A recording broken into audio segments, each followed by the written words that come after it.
জয় যিশু।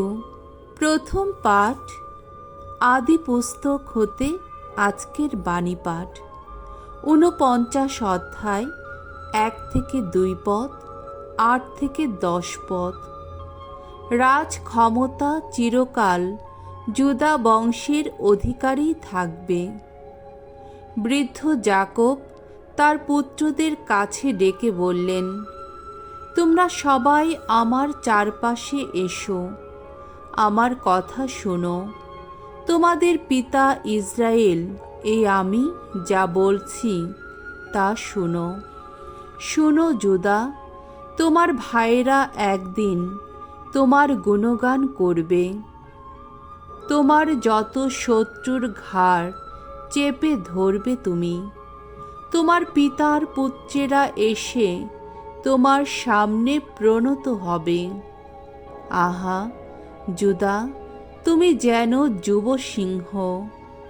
পুত্র আমার, নিহত শিকার ফেলে রেখে এই যে তুমি উঠে এলে, এই যে গুড়ি মেরে বসে আছো, তুমি সিংহের মতো কিংবা সিংহীরই মতো। এখন ওখান থেকে তোমায় ওঠাবে এমন সাহস কারই বা আছে? না, রাজদণ্ড জুদার হাতছাড়া হবে না কখনো। তার দুপায়ের মাঝখান থেকে শাসন দণ্ড নড়বে না কখনো, যতদিন না সেই তিনি আসেন, রাজদণ্ডের প্রকৃত অধিকারী যিনি, সেই তিনি, যার আনুগত্য সকল জাতি একদিন স্বীকার করে নেবে। প্রভুর বাণী। ঈশ্বরকে ধন্যবাদ। শাম সঙ্গীত ৭২ অধ্যায় ১ থেকে ৪ পদ, ৭ থেকে ৮ পদ এবং ১৭ পদ। ধো। প্রভুর রাজ্য হবে ধর্মরাজ্য, শান্তি সেখানে থাকবে চিরকাল। হে ঈশ্বর, তোমার ন্যায় নিষ্ঠা জাগিয়ে তুলো এই রাজার অন্তরে, এই রাজপুত্রের অন্তরে তোমার ধর্মময়তা। তোমার জাতির মানুষকে তিনি যেন শাসন করেন ধর্মের নীতিতে, দুঃখী দরিদ্রের বিচার করেন যেন ন্যায়েরই বিধানে। এই পাহাড় পর্বতের দেশে ন্যায় ধর্মের প্রভাবে সবাই যেন সুখে শান্তিতেই থাকতে পারে। রাজা যেন দেশের দুঃখী মানুষের অধিকার রক্ষা করেন, যত দরিদ্রের সন্তানকে বিপদ মুক্ত করেন। তার রাজত্বকালে ন্যায় ধর্ম যেন হয় পূর্ণ বিকশিত। চন্দ্র যতদিন না নিরালোক হয়, ততদিন দেশে যেন পর্যাপ্ত সুখ শান্তি বিরাজিত থাকে। তার প্রভুত্ব যেন প্রসারিত হয় এক সাগর থেকে আর এক সাগরে, মহানদী থেকে পৃথিবীর প্রান্ত সীমায়। অমর হোক তার নাম। এই সূর্যের নিচে সে নামটির গৌরব আরও বাড়তেই থাকুক। তারই আশ্রয়ে আশিস ধন্য হোক সমস্ত মানুষ, সমস্ত জাতি বলুক পরম সুখী তিনি। বাণী বন্দনা। জয় জয় প্রভুর জয়। পরাৎপরের ওগো পরম জ্ঞান, কোমলে কঠোরে তুমি বিশ্ববিধাতা। এসো তুমি, এসো, দেখাও দেখাও মহাসত্যের পথ। জয় জয় প্রভুর জয়। মঙ্গল সমাচার।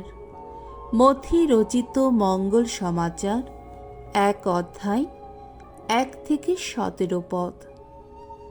দাউদের বংশধর যীশুখ্রিস্টের বংশ পরিচয়।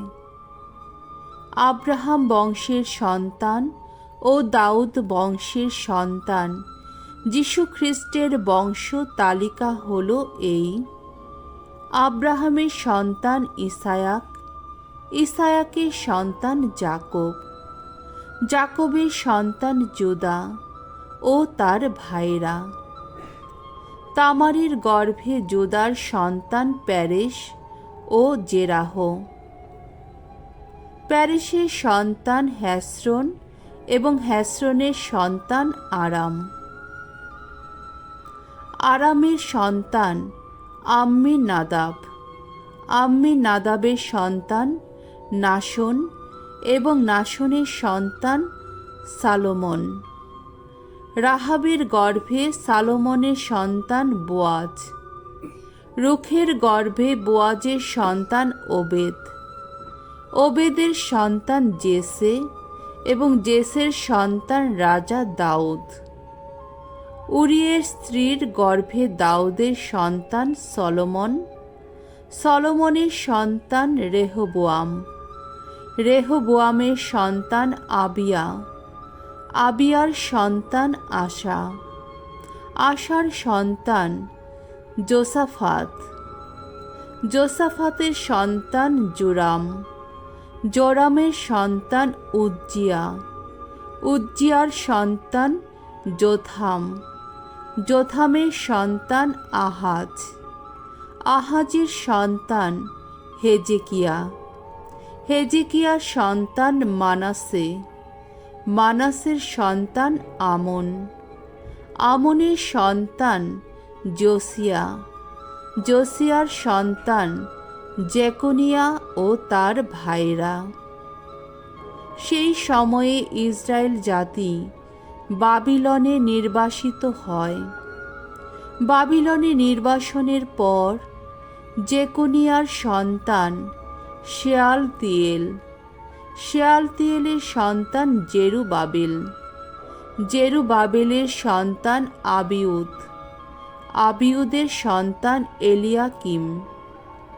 এলিয়াকিমের সন্তান আজর। আজরের সন্তান সাদোক। সাদোকের সন্তান আখিম। আখিমের সন্তান এলিউদ। এলিউদের সন্তান এলেয়াজার। এলেয়াজারের সন্তান মাখান। মাখানের সন্তান যাকব এবং যাকবের সন্তান মারিয়ার স্বামী যোসেফ।